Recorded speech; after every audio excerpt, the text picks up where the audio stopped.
Hi guys, and happy Monday again. And you know what time it is? It's time for another haunted story. So you better get your popcorn out because we're going to be talking about the Psycho's house.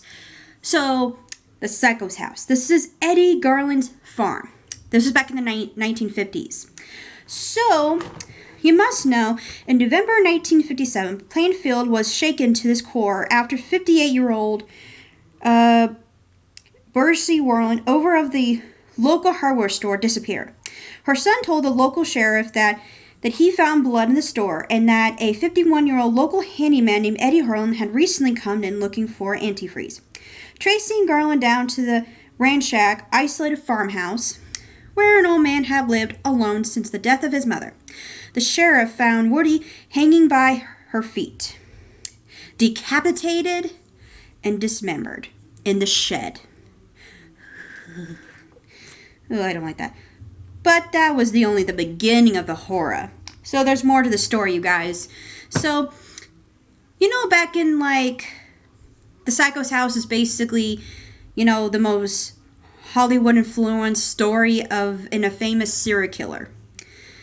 So, yeah. So in the garage during house, a law enforcement officer found chairs, a reclining with fatty human skin, soup bowl made from human skull, a shed pole made of lips, masks made from human faces, a belt made of female nipples, a vase made from a female's torso, barely samples in adamant books and detective magazines that Garrett read by Croson Lamps.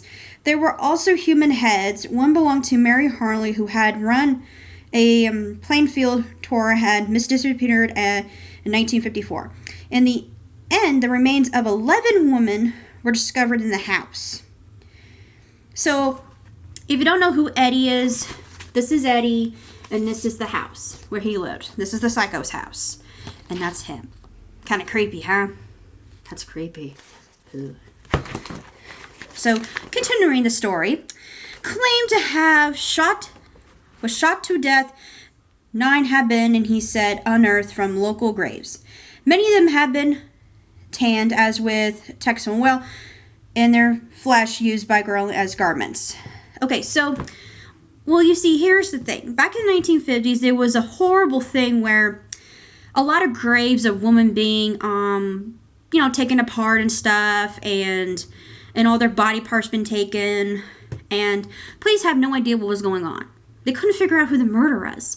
And then all of a sudden, the one person of all went to a warehouse or handyman's house, and he took the woman and killed her. You shouldn't have gone there. God forbid. You shouldn't have gone there. But guess what? They found out who the murderer was. And they went to the house. The only inhabited part of the dwelling was the nailed shut room that had belonged to Gary's mother, Angus. The firstly religious woman has substituted her unstable son to clearly write about the evils of woman. So honestly, he didn't really have much of a relationship with his mother, if I'm guessing. If she's so she's basically religious, and so basically she was trying to keep him away from evil women, seducing him and everywhere else, but he was kind of come on, Mom, you don't know they're evil. Okay, and her alcoholic husband, George, died in 1940, followed by Galen's brother, Henry, under mysterious circumstances in 1944, leaving Gary to share the house with his mother, the love of his life. Yeah, the love of his life, that's crazy.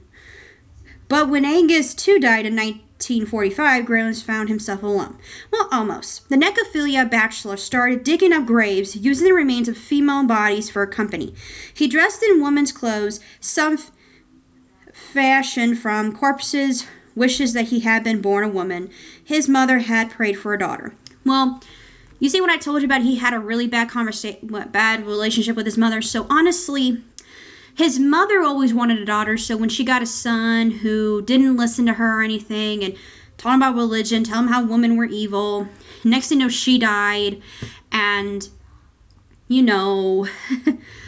so that's the reason why he would dug women's graves up, and he would take them home, and he would dress them up.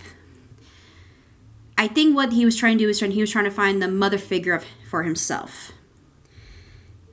And or he would dress up as in woman's clothing, and because I think his mother wanted a daughter. George's obsession, observing neighbors found him mostly harmless. Eddie Ron babysat for me once for about an hour. Local resident Mrs. George Foster told Life. Just sat there, ate peaches, and watched TV. Locals did, however, acknowledge that he was odd. He talked obscenely, for instance, about crime and women. Former girlfriend, Image, Adley Ronson, we discussed every murder we heard about. Eddie explained the mistakes of the murder made. So that's kind of weird, right? Why would you talk about the murder's mistakes? So in the mind of him, if you get in the mind of the criminal part of it, it's basically where he's basically judging himself of how he did this. Like the way he killed that person, and then also knowing I should have done it better. I should have, that's like he's basically contradicting himself. Like, what if I dispose the body? How do I dispose the body? Or this or that? Would it be different? Because he could have tried to destroy evidence or anything else just to get away with this. That is crazy, y'all. Think about it. Declaring insane in 1958, George died from cancer at the age 77 in a mental health institution. But his person legend endured, having inspired some of the greatest horror films ever made. Among them, the Chainsaw Massacre. I will never watch that movie because that's a creepy ass movie. Why would you even make that movie? The Silence of the Lamb, and the little unknown called Derange. But the most enduring project of grand legend began in 1959 when a writer, Robert Bolin, published a pop bulletin called Psycho, which Aldwin Hacker turned into a classic in 1960 film. In it, Norman Bates, the character based on Gien, said, "A boy's best friend is his mother." That's it. So, honestly, that was scary. So, if you see, this is the actual house.